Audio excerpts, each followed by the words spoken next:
திரு பிரியன், 2 பேரோட கருத்தை கேட்டிருப்பீங்க. தொண்டர்களாக நாங்கள் இன்றைக்கும் தொண்டர்கள் பெரும்பான்மையாக சசிகலா அவர்கள் பக்கம் இருக்கிறோம், ஓபிஎஸ் பக்கம் இருக்கிறோம். தொண்டர்களை இன்றைக்கும் கட்சி ஒருங்கிணைன்னு தான் ஆசைப்படுறோம். ஆனால் இபிஎஸ் அதை விரும்பலை அப்படிங்கிறது மாதிரி அவர் சொல்கிறாரு. இல்லை, கட்சி ஒருங்கிணைந்து பெரும்பான்மை நிர்வாகிகள் ஒன்று இருக்கிறாங்க, இவங்க ஒரு சில பேர் இருந்துக்கிட்டு தான் ஒருங்கிணைன்னு சொல்லிட்டு இருக்காங்கங்கிறாங்க. என்ன யதார்த்தம்? இல்லை, அதாவது ஒரு கட்சியின் ஒரு நீண்ட ஹிஸ்ட்ரி உள்ள ஒரு கட்சி, ஒரு 50 பொன் விழா கண்ட ஒரு கட்சிக்கு வந்து பலவிதமான ஏற்றத்தாழ்வுகள் வந்துட்டு போயிருக்கு. அதோட முக்கியமான 2 தலைவர்கள் இறந்து போயிட்டாங்க. அதுக்கப்புறம் கட்சி ஒரு ஆட்டமாடி அதுக்கப்புறம் ஒரு நிலைக்கு வந்து மறுபடியும் இப்போ ஒரு பிரச்சனையில் சிக்கி கொண்டு போகிறது. ஆக்சுவலாக அப்போது தோல்வி வெற்றி எல்லாம் மாறி மாறி பார்த்தாங்க. எம்ஜிஆர் ஒரு பெரிய தலைவராக இருந்தார், ஜெயலலிதா ஈக்குவலாக செல்வாக்கு மிக்க ஒரு தலைவராக இருந்தாங்க. இப்போ அந்த 2 பெரிய செல்வாக்கு மிக்க தலைவர்கள் வழிநடத்த கட்சியில் வந்து எடப்பாடி வந்து இருக்கார். அவர் வந்து செல்வாக்கு மிக்க தலைவரானா அன்ஃபார்ச்சுனேட்லி அவர் செல்வாக்கு மிக்க தலைவர் இல்லை. சரி, ஸ்தாபனமாவது செல்வாக்கு மிக்க ஸ்தாபனமாக இருக்கான்னா அது இல்லைன்றது சமீபத்திய பார்லிமெண்ட் எலெக்ஷன் ப்ரூவ் பண்ணியிருக்கு. இதுவரையும் அதிமுகவுடைய வரலாறுலேயே அவங்க 13 லோக்சபா எலெக்ஷன் சந்திச்சிருக்காங்க. இதுவரையும் 13 லோக்சபா எலெக்ஷன்ஸ்லேயே இது மாதிரி டெபாசிட் போனது விஷயம் எங்கேயுமே 7 தொகுதியில் டெபாசிட் போனது இதுவரையும் நடந்ததே கிடையாது.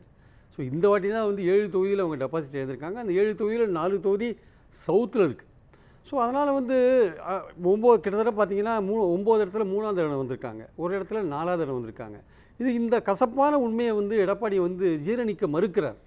இதை வந்து உணரணும், ஒரு தலைவர் வந்து உணரணும். நம்ம கட்சி எந்த இதில் இருக்குது, நம்ம என்ன பண்ணினா 26 நோக்கி போகும்போது வலிமையாக போவோன்னு உணரணும். சரி, அவன் ஓபிஎஸ் தனியாள், சசிகலா தனியாள் நீங்கள் சொல்லலாம், தனியாள்னே கூட வச்சுக்கிறேன். அவங்க பின்னாடி யாருமே இல்லை, எம்எல்ஏக்கள் உங்கள் பின்னாடி இருக்காங்க, பொதுக்குழு உங்கள் பின்னாடி தனியாகவே இருக்காங்கன்னு நினைக்கிறேன்.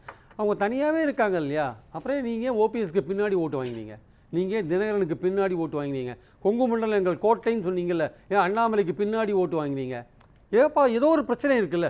அது பார்லிமெண்ட் எலெக்ஷனுங்க, சட்டமன்ற எலெக்ஷனுக்கு ஓட்டு போடுவாங்க பாருங்கள். 21 நாங்கள் வாங்கினோம், ஒத்துக்கிறோம். அப்போ ஓபிஎஸ்லாம் ஒன்றா இருந்தார், கூட்டணி வச்சுருந்தீங்க பாஜகவோட.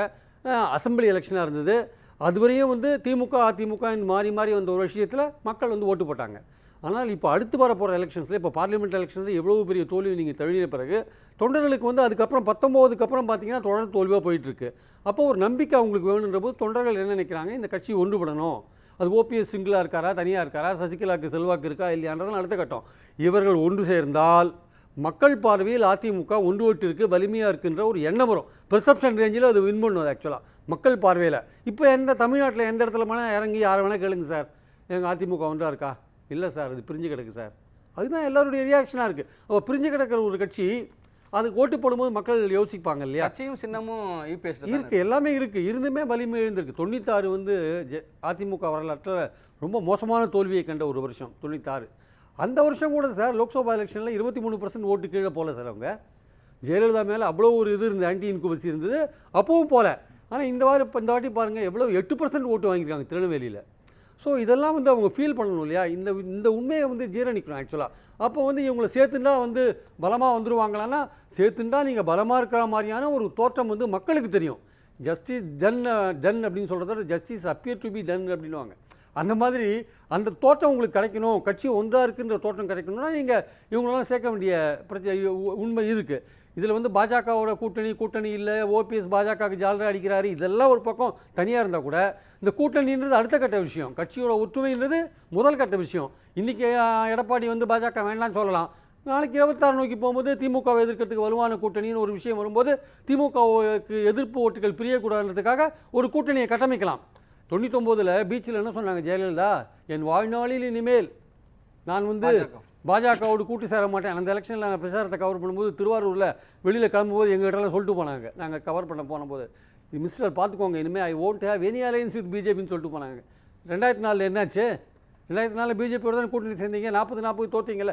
அரசியலில் வந்து யார் எப்போ சேருவாங்கன்னு சொல்ல முடியாது. திமுக சேராது, பாஜக காங்கிரஸ் சேராது, அவ்வளோதான். மற்றபடி யார் எங்கே எப்போ சேருவாங்கன்னு யாரும் எதுவும் சொல்ல முடியாது. ஸோ அப்படி இருக்கிறப்போ இப்போ நீங்கள் பேச வேண்டியது ஒற்றுமையை பற்றி தான் பேசணும். பிஜேபியில் ஒரு க்ளோஸாக இருக்கார், இவர் க்ளோஸாக இருக்கார், அதெல்லாம் பிரச்சனை இல்லை. திமுகவுக்கு ரொம்ப ஆன்டி இன்கம்பன்சி இருக்குது, 26 நோக்கி போகும்போது திமுகவுக்கு மாற்று நாங்கள் தான் அப்படின்னு எடப்பாடி சொன்னால் அது கருணாநிதி ஜெயலலிதா மாதிரி ஆல்டர்னேட்டிவ் இங்கே வரலன்னு. ஏன்னா நீங்கள் வெற்றியை நிரூபிக்கலை, நீங்கள் தோல்வியிலே போயிட்டுருக்கீங்க. எப்போ நீங்கள் வந்து ஒரு மக்கள் செல்வாக்கு மிக்க தலைவராக வருவீங்கன்னா, உங்களை முதல்வராக நிறுத்தி நீங்கள் முதல்வராக என்றைக்கு வரீங்களோ அன்றைக்கி தான் நீங்கள் மக்கள் செல்வாக்கும் உங்களுக்கு அங்கீகரிக்கப்பட்டிருக்கு, ரெகக்னிஷன் கொடுத்துருக்காங்க.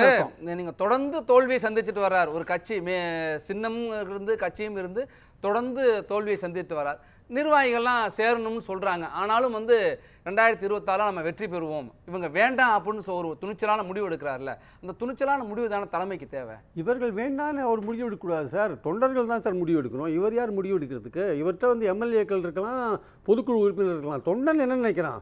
கொடிபிடிக்கிற தொண்டன் என்ன சார் நினைக்கிறான்? கட்சி வெற்றி பெறணும்னு நினைக்கிறான். 76 கட்சி ஆட்சிக்கு வரணும்னு நினைக்கிறான். இல்லை குறைஞ்சபட்சம் வலுவான எதிர்கட்சியாக வரணும்னு நினைக்கிறான்ல. ஏதோ ஒரு விதத்தில் கட்சி ஏற்றத்தை நோக்கி போகணும்னு நினைக்கிறான்ல. அவனுக்கு நீங்கள் தொடர்ந்து தோல்வியை காமிச்சிங்கன்னா அவன் என்ன ஃபீல் பண்ணுவான்? அவன் இப்போவே ஏடிஎம்கேவுடைய ஜெயலலிதா இருந்தபோது இருந்த உயர்ஜாதி ஓட்டுகள் பாஜகவுக்கு ஷிஃப்ட் ஆகிடுது.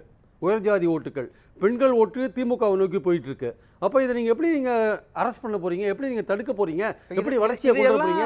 திரு எடப்பாடி பழனிசாமிக்கும் தெரியும்ல, ஆனாலும் ஏன் ஒருங்கிணைப்பை அவர் தவிர்க்கிறார்? அவருடைய பதவி போயிடுமோன்னு பயப்படுறார். வேற என்ன? அவருக்கு பொதுச் செயலாளர் பதவியில் அவருடைய பதவி அவர் மட்டும் இல்லை சார், அவருடைய பதவி போயிடுன்னு அவர் மட்டும் பயப்படலை.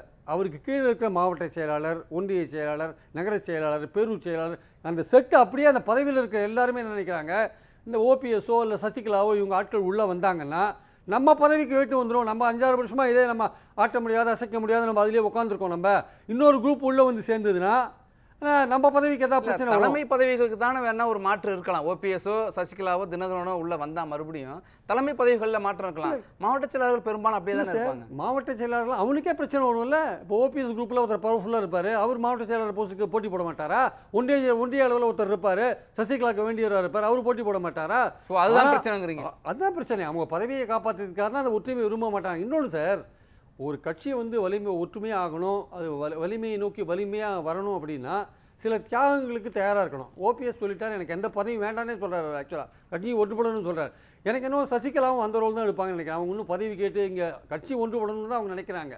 அதனால தான் சுற்றுப்பயணம் போகிறாங்க. அவங்க சுற்றுப்பயணம் எஃபெக்டிவாக இருக்காதுன்றது இன்னொரு கேள்வி. அது இன்னும் எஃபெக்டிவாக பண்ணியிருக்கலான்றது என்னுடைய கருத்து. அது ஒரு பக்கம் இருக்கட்டும். ஆனால் வலுவான தலைவர்களான எம்ஜிஆரும் ஜெயலலிதாவும் கட்சி ஒற்றுமையாக இருக்கணும், எல்லோரும் ஒன்று சேரணுன்றதில் ரொம்ப தெளிவாக இருந்தாங்க. அவங்க நினச்சிருந்தா யார் எப்படி வேணால் போட்டுன்னு விட்டுருக்கலாம். எஸ்டி சோமசுந்தரம் உங்களுக்கு ஞாபகம் இருக்கணும், 84 150 இடத்துல எம்ஜிஆர் எழுத்து போட்டி போட்டார். எம்ஜிஆர் அமெரிக்காவில் இருந்தார், அவர் டெபாசிட்லாம் எழுந்து தோற்று போனார். 86 என்ன பண்ணார் எஸ்டிஎஸ், எம்ஜிஆர் எழுத்தே பேரணி போனார், போய் கவர்னர்கிட்ட மனு கொடுக்குறார், ஊழல் மனு கொடுக்குறார். 87 ஒரு ஜனவரி பிப்ரவரி மாதம் சார், டிசம்பரில் எம்ஜிஆர் இறக்குறார். எம்ஜிஆர் அவரை கூப்பிட்டு, ஏன் எஸ்டிஎஸ் நீங்கள் தனியாக இருக்கீங்க, நீங்கள் நம்ம கூட சேர்ந்துருங்க, நான் எல்லாம் பழசெல்லாம் இதுவே ஞாபகம் வச்சுக்கல, நீங்கள் நம்ம கட்சியில் இணைங்கன்றார். கட்சியை இணைச்சிடுறார். அப்போ எஸ்டிஎஸ் நீ வேண்டாம், எங்களுக்கு தேவையே இல்லை, உனக்கு ஒரு செல்வாக்கே கிடையாது அப்படின்னு எம்ஜிஆர் அவரை ஒதுக்கி விடுறதுக்கான வாய்ப்பு நிறையா இருந்தது இல்லை. ஏன் அவர் சேர்த்துட்டாரு? அப்போ எம்ஜிஆர் மாதிரி செல்வாக்கு மிக்க தலைவரே சேர்க்கும் போது எடப்பாடி என்ன பேசலாம், அவருக்கு என்ன பிரச்சனை? அவர் ஏன் சேர்க்கக்கூடாது? இதுதான் இங்கே பிரச்சனை. இன்னொன்று, ஆரம்பியப்பனுக்கும் ஜெயலலிதாவுக்குள்ள தகராறு 84 to 87 நடந்த தகராறு எல்லா ஏடிஎம்கே ஆட்களுக்கும் தெரியும், நம்மளை போகிற பத்திரிகையாளர்களுக்கும் தெரியும். அதே ஜெயலலிதா 91 ஆட்சிக்கு வந்த பிறகு ஆரம்பியவர்களுக்கு கூப்பிட்டு எஜுகேஷன் மினிஸ்டர் கொடுத்தாங்களே, ஏன் கொடுத்தாங்க? பின்னாடி 96 பிரச்சனை வந்ததெல்லாம் வேற விஷயம். ஆனால் ஏன் கொடுத்தாங்க? கட்சி ஒன்றா இருக்கணும், தலைவன் தன்னை நம்பணும் சார். நீங்கள் யார் வந்தாலும் நான் தான் தலைவன், எனக்கு தொண்டர்கள் ஆதரவு இருக்குது, நீங்கள் வந்தால் கூட நான் தான் தலைவனாக இருப்பேன், நீங்கள் என்னை ஒன்றும் பண்ண முடியாதுன்னு அவன் நம்பணும். அப்போ ஒரு தலைவன்ற எடப்பாடி அவர் அவருக்கு தன்மேலேயே நம்பிக்கை இல்லை. அவங்க வந்தால் நம்ம பதவி போயிடுமோன்னு நினைச்சாங்கன்னா அப்போ கட்சியோட ஒற்றுமை எங்கே போகிறது? சரி பிரியன், அதிமுக ஒருங்கிணைப்பில் தொடர் முயற்சியாக இறுதி முயற்சியான்னு கேட்டிருக்கீங்க. ஆக்சுவலாக தொடர் முயற்சி தான் என்னுடைய கருத்து. ஏன்னா இந்த தோல்வியிலேருந்து மீண்டெடுறது ஒரு பக்கம், அது தோல்வியை சகஜமாக கடந்து போகிறதுக்கு எடப்பாடி நினைக்கிறாரு. அது அப்படி இல்லைங்க, இது முக்கியமான பிரச்சனை, இது 26க்குள்ளே தீர்க்க வேண்டிய ஒரு பிரச்சனைன்னு தொண்டர்கள் நினைக்கிறாங்க. 6 அமைச்சர்கள் நினைச்சு எடப்பாடியை வலியுறுத்தினாங்கன்ற ஒரு விஷயம் இதுவரையும் மறுக்கப்படலை, யாராலையும் மறுக்கப்படலை. ஸோ அது உண்மையாக தான் நம்ம எடுத்துக்கணும். அப்போது 6 அமைச்சர்களை முயற்சி பண்ணுறாங்கன்னா இது ஒரு தொடர் முயற்சியாக தான் இருக்குது. அதுக்கு நடுவில் இந்த கூட்டங்கள் தொண்டர்கள், ஆனால் அந்த கூட்டத்திலையும் தொண்டர்கள் மனம் திறந்து பேசினாங்களான்னா நமக்கு வந்த தகவல் அது மாதிரி இல்லைன்னு தான் எல்லாருமே சொன்னாங்க. எக்ஸாக்டாக என்ன ஒரு கூட்டம்னா, கலந்து ஆலோசனை கூட்டம்னா மனசில் இருக்கிறத பேசணும். ஆக்சுவலாக அது சில விஷயங்கள்லாம் நீங்கள் பேசக்கூடாதுன்னு சொல்லிட்டு ஒரு கண்டிஷன் போட்டதாக கூட ஒரு தகவல் இருக்காது. எவ்வளோ தூரம் உண்மைன்றதை நம்ம தெரியாது ஆக்சுவலாக. ஸோ இப்படி இருக்கும்போது இது தொடர் முயற்சியாக தான் நான் பார்க்குறேன். அதனால் இந்த செயற்குழுவில் யாராவது இந்த விஷயத்தை கலப்புவாங்க, இந்த ஒற்றுமை சம்பந்தப்பட்ட விஷயத்தை யாராவது கலப்புவாங்க அப்படின்ற ஒரு விஷயம் புகஞ்சின்னு இருக்குது. இப்போ புகஞ்சின்னு இருக்கிறத பார்க்குறோம். இது புஸ்வானமாக போகுமா, புகஞ்சு பெருநிறுவனம் மாறுமா, பார்க்கலாம், அப்படின்றத பொறுத்து தான் பார்க்கணும்.